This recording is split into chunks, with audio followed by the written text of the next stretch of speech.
Hello, good morning everyone. ચલો live લેક્ચરમાં બધા વિદ્યાર્થીઓનું સ્વાગત છે. છેલ્લે આપણે ગઈકાલે કેમિકલ કાઇનેટિક્સ પાઠની શરૂઆત કરેલી અને એમાં છેલ્લો મુદ્દો આપણે પ્રક્રિયા વેગ વિશે શીખી ગયા હતા. તો ત્યાંથી આજે આગળ વધારી એના પછીનો મુદ્દો છે કે ત્વરિત પ્રક્રિયા વેગ એટલે શું.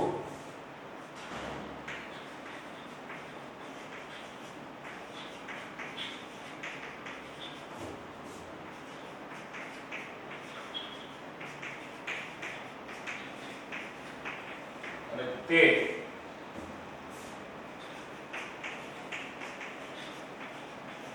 કેવી રીતે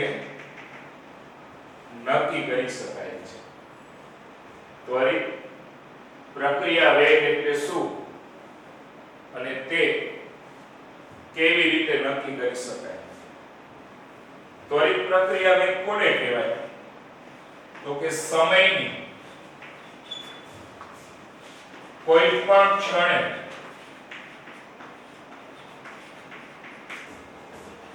પ્રક્રિયાના વેગને ત્વરિત પ્રક્રિયા વેગ કહેવાય છે. સમયની કોઈ પણ ક્ષણે પ્રક્રિયાના વેગને ત્વરિત પ્રક્રિયા વેગ કહેવાય. જેમ ત્વરિત ઝડપ હોય એમ રાસાયણિક પ્રક્રિયા માટે ત્વરિત પ્રક્રિયા વેગ કહેવાય. આપણે ઝડપ ખાલી સમજવું હોય તો આપણે એમ કહીએ કે ધારો કે આપણે આ મોરબીથી રાજકોટ આપણે કાર લઈને જઈએ છીએ. મોરબીથી રાજકોટ કાર લઈને જઈએ છીએ. મોરબીથી રાજકોટનું અંતર ધારો કે 65 કિલોમીટર છે. હવે આપણે અહીંયા મોરબીથી ધારો કે સવારે 10 વાગે નીકળીએ અને 11 વાગે રાજકોટ પહોંચી જઈએ તો એનો અર્થ એવો થયો કે 65 કિલોમીટર અંતર કાપતા 1 કલાક લાગી. તો ઝડપ 65 કિલોમીટર પ્રતિ અવર થશે. પણ આ જે ઝડપ હોય ને એ સરેરાશ ઝડપ થઈ કહેવાય. 65 કિલોમીટર પ્રતિ અવર એ સરેરાશ ઝડપ કહેવાય. શું કામ સરેરાશ ઝડપ કહેવાય? તો એવું ન બને કે આપણે મોરબીથી રાજકોટ જઈએ તો સતત ઝડપ 65 જ હોય. ક્યાંક ટ્રાફિક હોય તો કાર સ્લો પાડો તો ઝડપ 30 ની હોઈ શકે. એટલે ટ્રાફિક ન હોય તો કાર સ્પીડમાં ચલાવો તો ઝડપ 80 ની પણ હોઈ શકે. અહીંયા 65 છે એ બી સરેરાશ ઝડપ છે. પણ ત્વરિત ઝડપ કોને કહેવાય? કે ધારો કે આપણે આ 10:30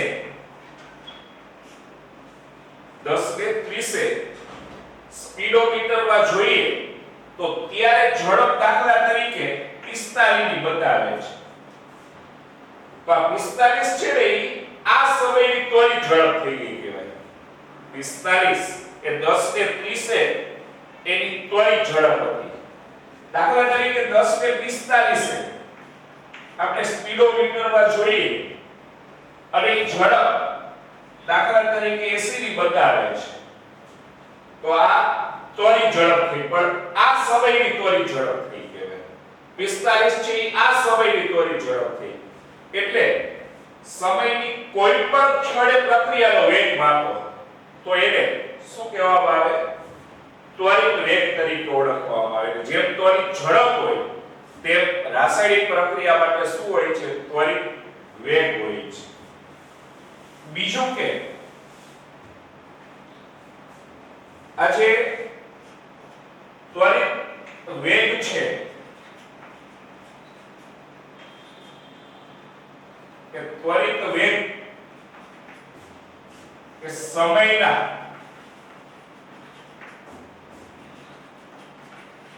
ઓછા ગાળા માટે સમયના ઓછા ગાળા માટેનો વેગ છે એમ કહેવાય. ત્વરિત વેગ કે સમયના ઓછા ગાળા માટેનો વેગ છે એટલે કે ડેલ્ટા t tends to 0.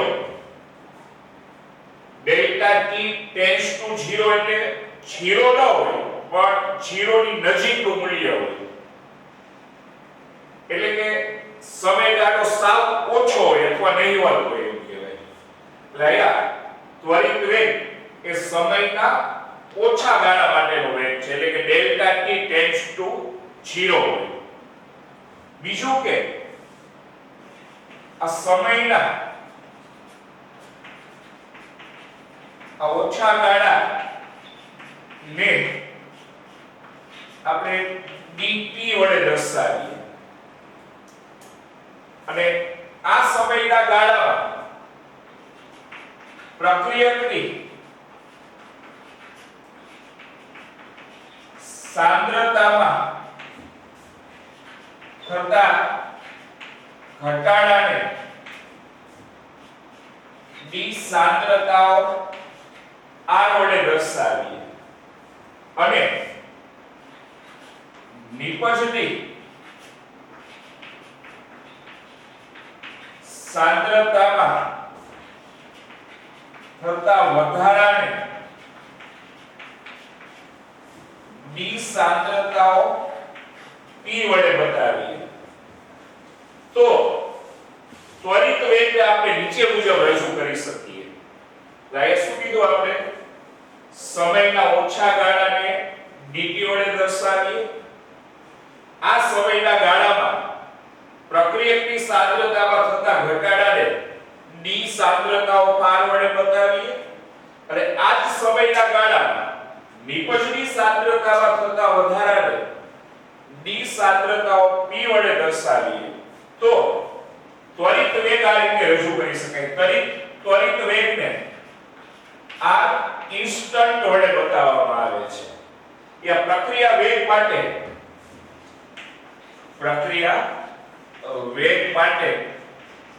પ્રક્રિયા દર શબ્દ પણ વપરાય છે. યા દર માટે રેટ શબ્દ વપરાતો હોય અને રેટ માટે આ સંજ્ઞાનો ઉપયોગ કરીએ છીએ અને ત્વરિત એટલે ઇન્સ્ટન્ટ કહેવાય. એટલે આ ઇન્સ્ટન્ટ જે શું બતાવે છે ત્વરિત પ્રક્રિયાનો વેગ અથવા પ્રક્રિયાનો દર બતાવે છે. તો આ ઇન્સ્ટન્ટ પ્રક્રિયકના આધારે કેવું હોય ને તો પ્રક્રિયકની સાંદ્રતામાં ઘટાડો થાય એ દર્શાવવા માટે આગળ માઈનસ લખાય. ઉપર આ પ્રક્રિયકની સાંદ્રતામાં થતો ઘટાડો અને છેદમાં તે માટે લીધેલો સમય આવે. નિપજના આધારે વેગ બતાવો તો પ્લસ કારણ કે નિપજની સાંદ્રતામાં વધારો થાય છે તો ઉપર નિપજની સાંદ્રતામાં થતો વધારો આવે છેદમાં તે માટે લાગતો સમય આવે. પણ અહીંયા શું હોય છે ડેલ્ટા t tends to 0 હોય એટલે કે સમયનો ગાળો સાવ ઓછો હોય છે. તો આ રીતે આપણે શું કરી શકીએ આ સૂત્રનો ઉપયોગ કરી અને ત્વરિત પ્રક્રિયાનો વેગ છે એ નક્કી કરી શકાય છે. એટલે ત્વરિત વેગ કોને કીધું આપણે કે સમયની કોઈ પણ ક્ષણે પ્રક્રિયાના વેગને ત્વરિત વેગ કહેવાય છે. ત્વરિત વેગ એ સમયના ઓછા ગાળા માટેનો વેગ છે એટલે કે ડેલ્ટા t tends to 0 હોય.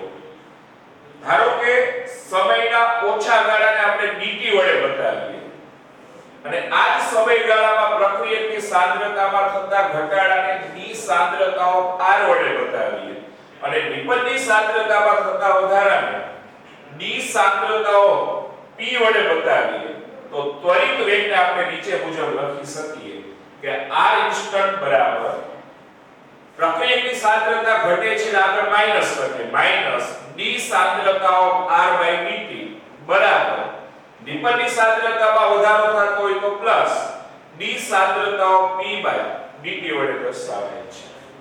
એના પછીનો મુદ્દો જોઈએ.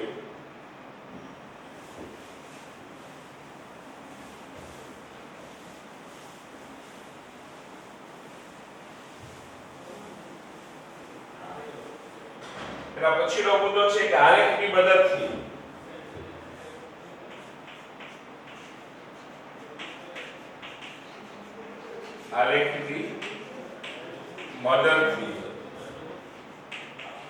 પ્રક્રિયાનો સરેરાશ વેગ અને ત્વરિત વેગ કેવી રીતે નક્કી કરી શકાય સમજાવો. આલેખની મદદથી પ્રક્રિયાનો સરેરાશ વેગ અને ત્વરિત વેગ કેવી રીતે નક્કી કરી શકાય. તો એના માટે અહીંયા શું કરવામાં આવે કે આલેખની મદદથી પ્રક્રિયાનો સરેરાશ વેગ કે ત્વરિત વેગ નક્કી કરવો હોય તો અહીંયા આ પ્રક્રિયકો જે છે કે પ્રક્રિયકોની સાંદ્રતા છે એનો સમય સાથેનો આલેખ દોરવામાં આવે અથવા આ નિપજની સાંદ્રતા છે એનો સમય સાથેનો આલેખ દોરવામાં આવે છે. એટલે કોઈ એક પ્રક્રિયકની સાંદ્રતાનો સમય સાથેનો આલેખ અથવા કોઈ નિપજની સાંદ્રતાનો સમય સાથેનો આલેખ છે દોરવામાં આવે. ધારો કે આપણે આ પ્રક્રિયકની સાંદ્રતાનો સમય સાથેનો આલેખ દોરીએ તો અહીંયા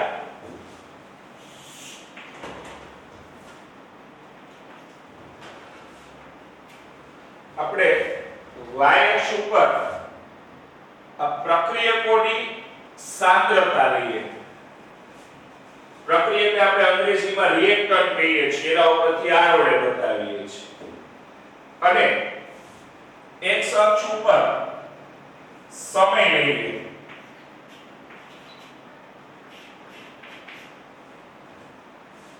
તો હવે ધારો કે પ્રક્રિયકની શરૂઆતની સાંદ્રતા આટલી છે 0 સમયે.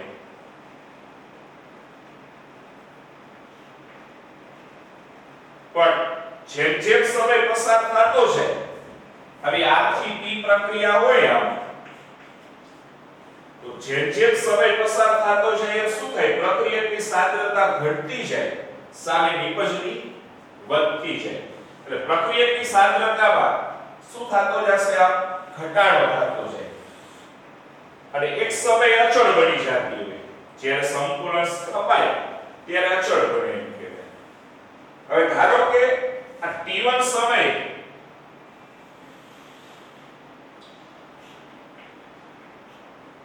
પ્રક્રિયકની સાંદ્રતા r1 છે.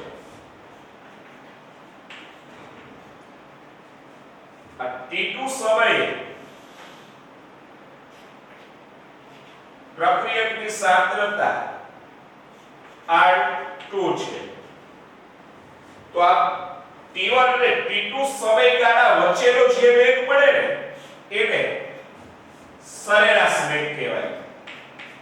એટલે કે એને એવરેજ વેગ કહેવાય. એવી આ એવરેજ બતાવે છે. એટલે આ વેગ જેને પ્રક્રિયા દર અથવા પ્રક્રિયા વેગ કહીએ છીએ બે સમયગાળા વચ્ચેનો જે વેગ મળે એને આપણે અહીંયા શું કહીએ છીએ સરેરાશ વેગ કહેવાય. હવે પ્રક્રિયકના આધારે સરેરાશ વેગ બતાવવો હોય તો પ્રક્રિયકની સાંદ્રતામાં ઘટાડો થાય એટલે માઈનસ લખાય. ડેલ્ટા સાંદ્રતા of r by delta t વડે દર્શાવવામાં આવે. અને ડેલ્ટા r એટલે શું કહેવાય તો કે શું કરવામાં આવે અંતિમ સાંદ્રતામાંથી પ્રારંભિક બાદ કરવામાં આવે. તો આ જે ફેરફાર મળે ને સાંદ્રતા વચ્ચેનો એ ડેલ્ટા આર થઈ ગયું કહેવાય. અને આ સમયનો જે ફેરફાર મળે કે ડેલ્ટા ટી કહેવાય. એટલે ડેલ્ટા આર એટલે શું થાય? R2 R1 સાંદ્રતાઓ R2 સાંદ્રતાઓ R1 છેદમાં ડેલ્ટા ટી એટલે શું કહેવાય? T2 T1. તો આપણે આલેખ ઉપરથી R1 R2 ના મૂલ્ય મળી જાય અને આલેખ ઉપરથી T1 T2 ના મૂલ્ય મળી જાય તો એ કિંમત આ સૂત્રમાં મૂકી દો એટલે આપણને સરેરાશ પ્રક્રિયાનો વેગ છે એ મળી જાય. પણ હવે જો ત્વરિત વેગ નક્કી કરવો હોય ને તો આ જે આલેખનો વક્ર છે ત્યાં કોઈ એક ચોક્કસ સમયે તે ભાગ આગળ સ્પર્શ રેખા દોરવામાં આવે. આ વક્રનો જે ઢાળ છે એમાં કોઈ ચોક્કસ સમયે ત્યાં સ્પર્શ રેખા દોરવામાં આવે અને એ ભાગના ઢાળનું મૂલ્ય મેળવી લેવામાં આવે. આ મૂલ્ય આ સાંદ્રતા વાળો ભાગ બતાવે છે જે dr જેટલો થાય. આ સમયનો ઓછો ગાળો જે છે એટલે આપણે t વડે બતાવીએ છીએ. તો આ રેખનો જે ઢાળ મળશે એ જેનો ત્વરિત વેગ કહેવાય કે r ઇન્સ્ટન્ટ બરાબર માઈનસ આ રેખના ઢાળનું મૂલ્ય છે એ જ ત્વરિત વેગ જેટલું થાય. અને ઢાળનું મૂલ્ય કેટલા જેટલું થશે તો કે માઈનસ ઢાળ કેટલા જેટલો થાય? dr/dt જેટલો થાય. તો આ સૂત્રનો ઉપયોગ કરી અને શું કરી શકાય? ત્વરિત પ્રક્રિયાનો વેગ શોધી શકાય. એટલે આલેખ ઉપરથી આપણે આ dr નું મૂલ્ય મેળવી લેવું પડે અને આ dt નું મૂલ્ય મેળવી લેવું પડે અને dr અને dt ની કિંમત મૂકી દો એટલે આપણને શું મળી જશે? r ઇન્સ્ટન્ટ ત્વરિત પ્રક્રિયા વેગ છે એ મળી જાય. અને આપણે ટેક્સ્ટમાં સરેરાશ વેગ શોધવાના પણ દાખલાઓ આપેલા છે અને આલેખ ઉપરથી ત્વરિત વેગ શોધવાના દાખલાઓ પણ ટેક્સ્ટ બુક ની અંદર આપેલા છે. એટલે આપણે એ દાખલાઓ ગણશું ત્યારે વિગતે સમજશું કે આ સરેરાશ વેગ અને ત્વરિત વેગ કેવી રીતે નક્કી થાય જે ગાણિતિક રીતે આપણે સમજશું. હવે નિપજના આધારે પણ નક્કી કરી શકાય છે. નિપજની સાંદ્રતા અને સમય જાણતા હોય તો એનો ગ્રાફ દોરીને પણ સરેરાશ વેગ કે ત્વરિત વેગ નક્કી કરી શકાય. નિપજની સાંદ્રતા વિરુદ્ધ સમયનો આલેખ જો દોરીએ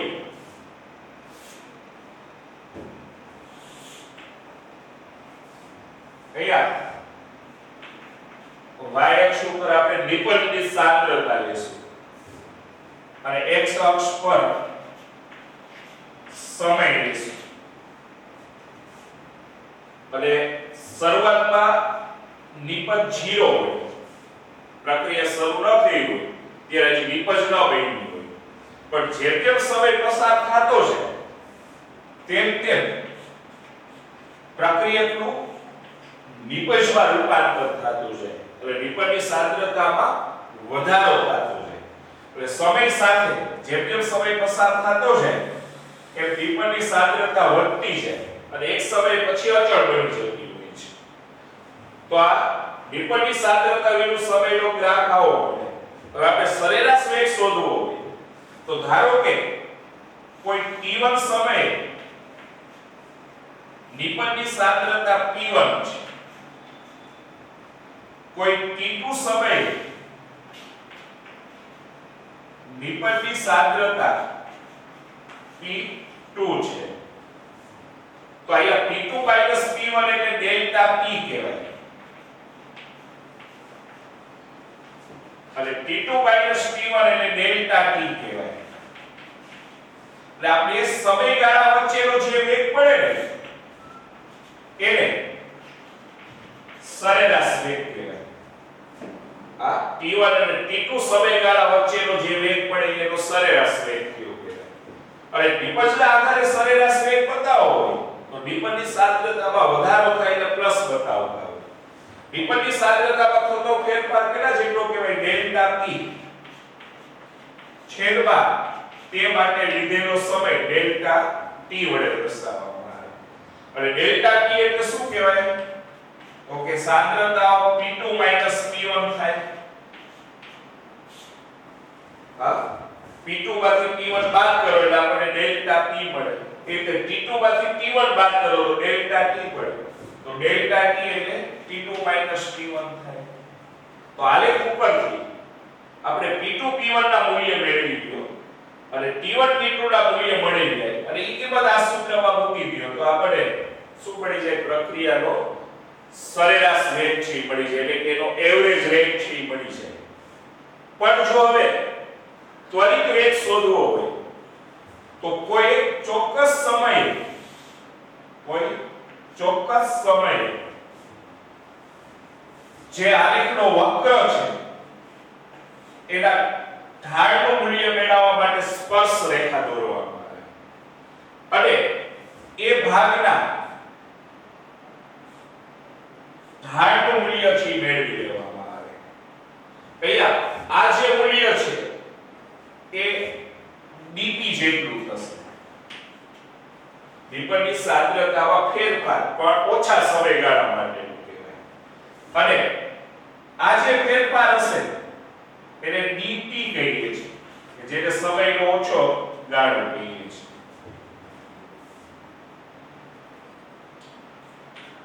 તો હવે અહીંયા આપણે જે વેગ મળે જેને આપણે આ ઇન્સ્ટન્ટ ત્વરિત વેગ કહીએ છીએ, પણ નિપજના આધારે બતાવો તો શું થાય કે એના ઢાળનું મૂલ્ય પ્લસ મળે.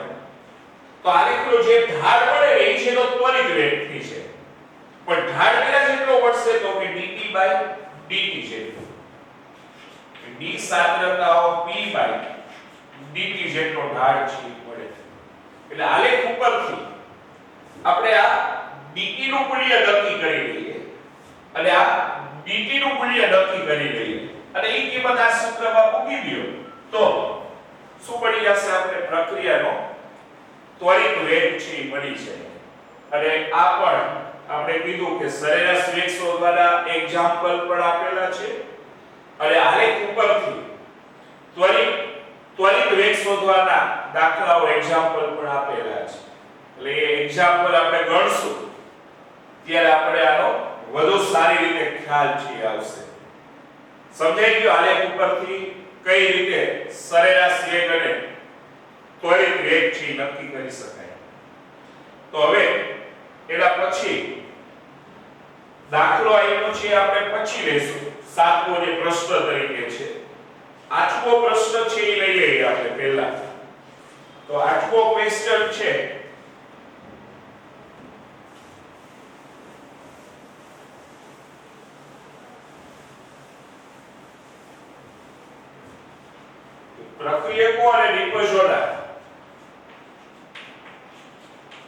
પ્રક્રિયકો અને નિપજોના તત્વયોગમિતીય ગુણાંકો સરખા ન હોય તેવી પ્રક્રિયા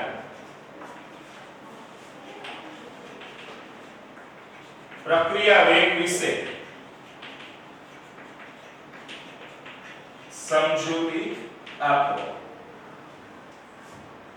પ્રક્રિયકો અને નિપજોના તત્વયોગમિતીય ગુણાંકો સમાન ન હોય એવી પ્રક્રિયા વેગ વિશે સમજૂતી આપો. ધારો કે આપણે આવી પ્રક્રિયા લખી હોય કે Hg વત્તા Cl2 સામે નિપજ HgCl2 મળે. તો આ એવી પ્રક્રિયા છે કે જેમાં પ્રક્રિયક અને નિપજોના તત્વયોગમિતીય ગુણાંક સરખા છે. જો અહીંયા આ પ્રક્રિયકનો તત્વયોગમિતીય ગુણાંક 1 છે, આગળ કાઈ ન હોય તો 1 કહેવાય. Cl2 નો તત્વયોગમિતીય ગુણાંક 1 છે અને નિપજનો તત્વ યોગમિતીય ગુણાંક 1 છે. એટલે બધા પ્રક્રિયક અને નિપજોના તત્વ યોગમિતીય ગુણાંક સરખા છે. જો તત્વ યોગમિતીય ગુણાંક સરખા હોય ને તો એનો પ્રક્રિયા વેગ આપણે આ રીતે બતાવીએ છીએ કે પ્રક્રિયા વેગ બરાબર આ પ્રક્રિયકના આધારે વેગ દર્શાવો. તો પ્રક્રિયક હોય ને તો આગળ માઈનસ લખે કારણ કે એની સાંદ્રતામાં ઘટાડો થાય છે. d અથવા delta hg by delta t. તો આ પ્રક્રિયકના આધારે પ્રક્રિયા વેગ શોધ્યો કહેવાય. અથવા આપણે અગાઉ કીધું હતું કે ગમે તે એક પ્રક્રિયક કે ગમે તે એક નિપજના આધારે પ્રક્રિયાનો વેગ નક્કી કરી શકીએ. આ પ્રક્રિયકના આધારે વેગ બતાવવો હોય તો માઈનસ પ્રક્રિયક છે એટલે સાંદ્રતામાં ઘટાડો થાય delta Cl2 by delta T. Delta Cl2 શું બતાવે? Cl2 ની સાંદ્રતામાં ઘટાડો અને ડેલ્ટા T શું બતાવે? સમયનો ફેરફાર બતાવે છે. હજી આપણે આ નિપજના આધારે પ્રક્રિયા વેગ બતાવવો હોય તો નિપજની સાંદ્રતામાં વધારો થાય એટલે પ્લસ લખાય delta HgCl2 by delta T વડે દર્શાવાય છે. અહીંયા પ્રક્રિયકો અને નિપજોના તત્વ યોગમિતીય ગુણાંક 1 છે. આથી શું થાય કે પ્રક્રિયકો અદ્રશ્ય થવાનો વેગ અને નિપજ દ્રશ્ય થવાનો વેગ સરખો હોય. એટલે એવું કહેવા માંગે છે કે આ બેની સાંદ્રતામાં જેટલો ઘટાડો થાય એટલો સામે નિપજની સાંદ્રતામાં વધારો થાય. એટલે પ્રક્રિયકો અદ્રશ્ય થવાનો વેગ અને નિપજ દ્રશ્ય થવાનો વેગ કેવા હોય છે? સમાન હોય છે. પણ ક્યારે સમાન હોય? એના તત્વ યોગમિતીય ગુણાંક સરખા હોય તો. પણ હવે આપણે એવું ઉદાહરણ લઈએ કે જેમાં તત્વ યોગમિતીય ગુણાંક સરખા ન હોય. જેમ કે આવી પ્રક્રિયા લઈએ કે 2HI H2 વધતા I2. તો અહીંયા પ્રક્રિયકનો તત્વ યોગમિતીય ગુણાંક 2 છે જ્યારે બે નિપજ છે એના તત્વ યોગમિતીય ગુણાંક 1 છે.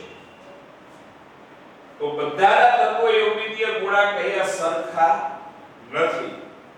તો આવી પ્રક્રિયા માટે પ્રક્રિયા વેગ લખવો હોય તો આ રીતે લખાય છે કે પ્રક્રિયા વેગ બરાબર અહીંયા પ્રક્રિયકના આધારે બતાવીએ તો એની સાંદ્રતામાં ઘટાડો થાય એટલે માઈનસ. હવે શું લખાય છે તો કે આગળ જે તત્વ યોગમિતીય ગુણાંક હોય ને એનો પણ અહીંયા નિર્દેશ કરવો પડે. તો એ દર્શાવવા માટે શું લખાય છે તો કે 1/છેદમાં એનો તત્વ યોગમિતીય ગુણાંક 1/છેદમાં અહીંયા જે તત્વ યોગમિતીય ગુણાંક હોય બતાવવામાં આવે. જો અહીંયા 3 હોય ને તો 1/3 લખાય. અહીંયા 4 હોય તો 1/4. પછી d અથવા તો delta HI by delta T બરાબર નિપજના આધારે બતાવો તો પ્લસ. હવે આવા 1/છેદમાં એનો તત્વ યોગમિતીય ગુણાંક 1 જ હોય. તો 1/1 ન બતાવી તોય ચાલે, 1 હોય ત્યારે.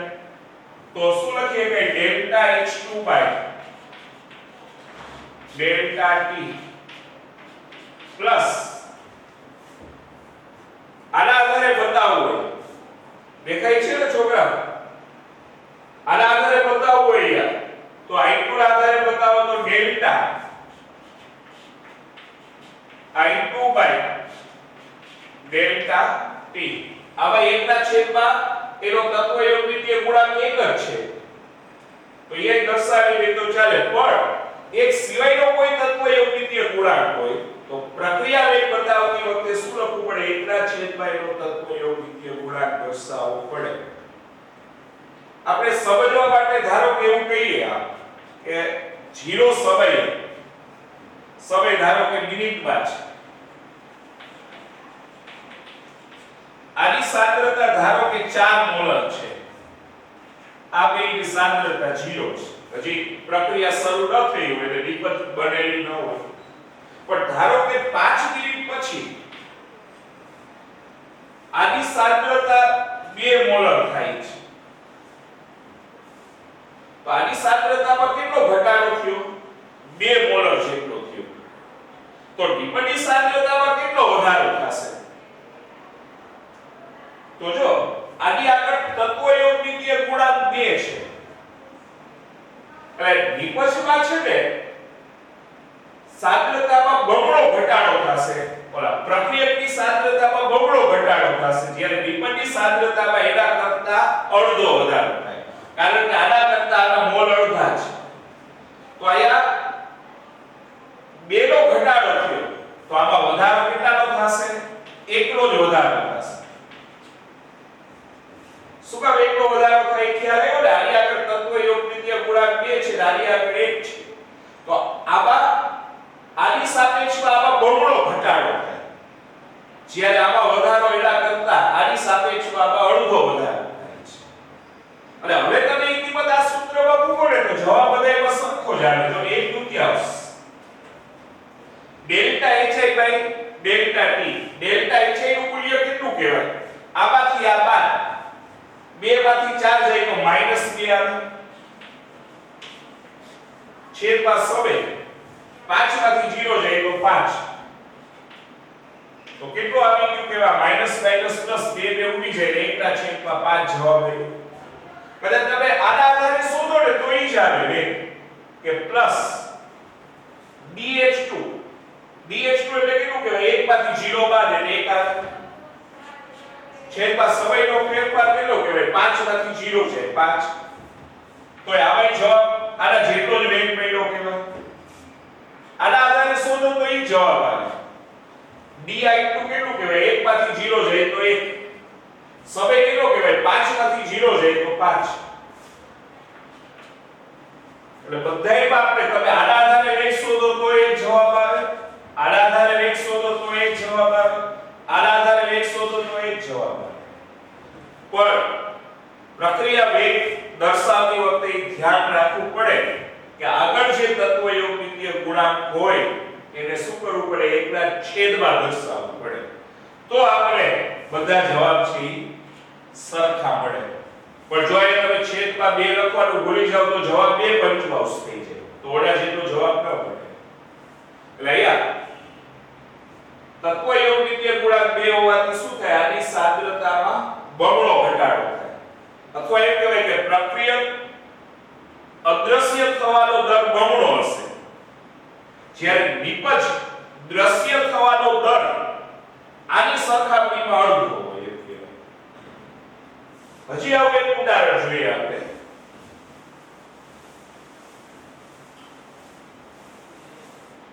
ધારો કે આવી પ્રક્રિયા એવી છે કે 5br minus bro3 minus 6h plus 3br2 અને 3h2 આવી એક સંતુલિત બેલેન્સ પ્રક્રિયા એવી છે. હવે આના માટે આપણે પ્રક્રિયા વેગ લખવો હોય તો વેગ બરાબર અથવા તો પ્રક્રિયા વેગ બરાબર આ પ્રક્રિયકના આધારે નિર્દેશ કરો તો પ્રક્રિયકની સાંદ્રતામાં ઘટાડો થાય એટલે માઈનસ લખાય. 1/છેદમાં એનો તત્વયોગિકીય ગુણાંક લખાય.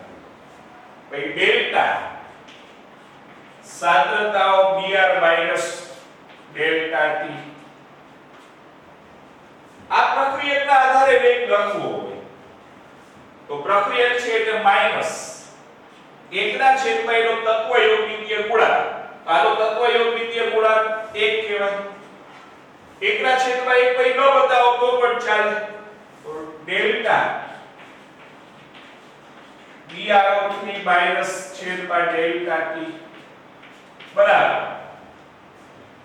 નિપજના આધારે બતાવવું પડે સોરી હજી આ પ્રક્રિયકના આધારે બતાવવું તો પ્રક્રિયક છે એટલે માઈનસ 1/n નો તત્વ યોગ દ્વિતીય ગુણાંક 1/6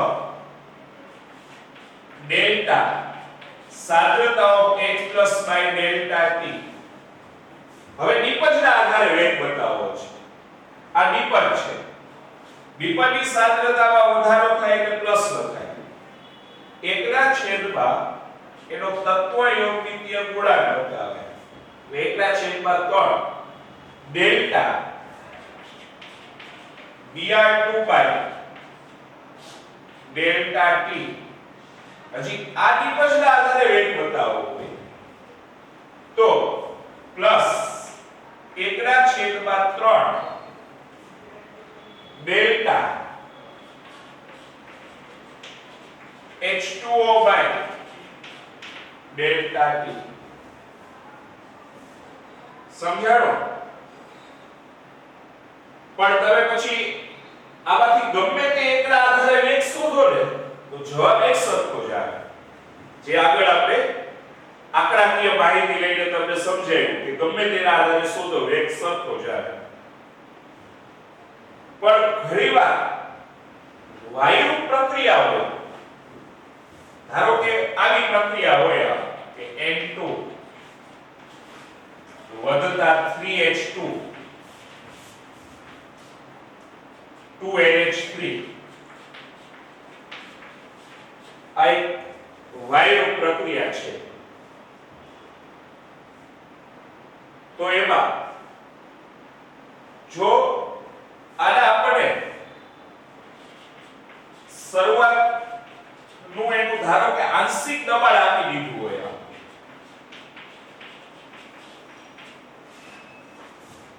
ધારો કે આનું આંશિક દબાણ આપણે એમ કહીએ કે 6 વાતાવરણ છે આનું 6 છે અને આનું 0 છે કારણ કે શરૂઆતમાં નિપજ ન બની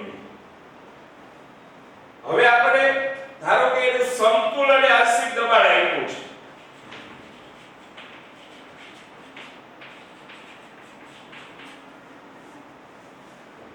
કે આનું આંશિક દબાણ ધારો કે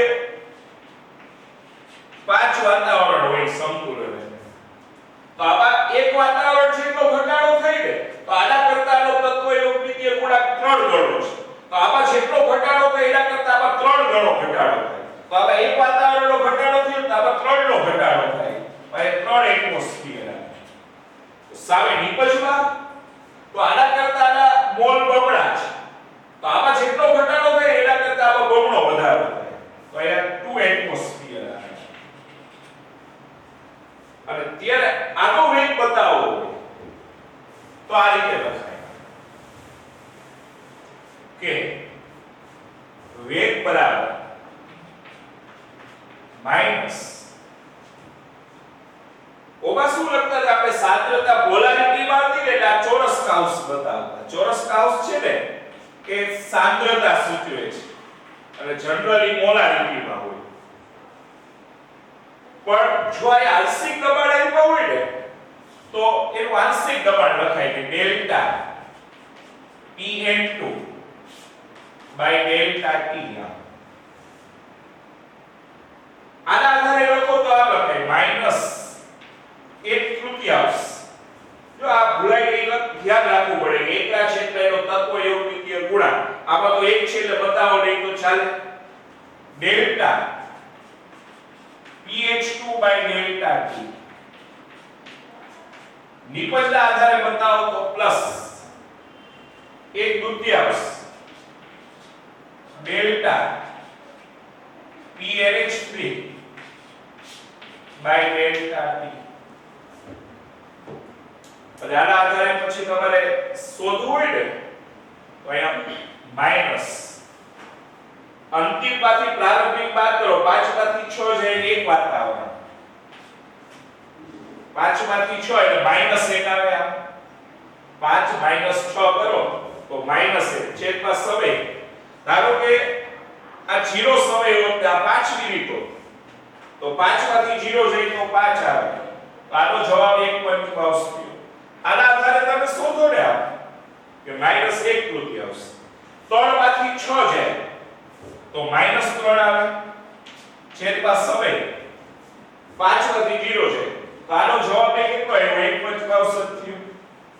આના આધારે શોધો આપ 1/3 કેટલો દબાણનો ફેરફાર 2 માંથી 0 જાય તો 2 છેદમાં સમયનો ફેરફાર 5 માંથી 0 જાય તો 5 આ 2 ઉડી જાય આ 1/5 આવ્યું. તો બધાયમાં ગમે તે રીતે શોધો જવાબ સરખો જ આવે. પણ અલગ અલગ તત્વયોગમિતીય ગુણાંક હોય ત્યારે શું લખવું પડે? વેગ દર્શાવતી વખતે એકના છેદમાં એનો તત્વયોગમિતીય ગુણાંક છે દર્શાવવો પડે. પ્રક્રિયકો અને નિપજોડા તત્વયોગમિતીય ગુણાંક સરખા ન હોય ત્યારે એનો પ્રક્રિયા વેગ આ રીતે દર્શાવી શકાય. સમજાણો?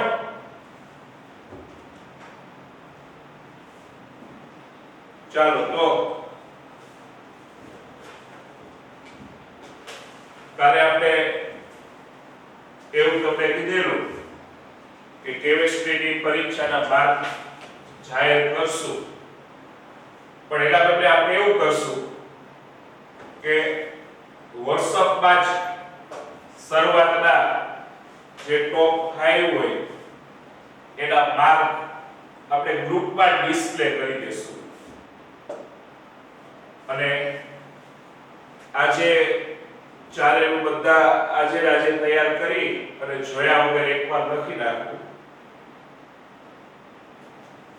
અને આજે પણ ઓર્ગેનિક આલ્કોહોલ કિલોલીટરમાં 4 થી 5 લેક્ચર હશે, 4 વાગ્યાથી 5 વાગ્યા સુધી. ઓકે, ચાલો તો કાલે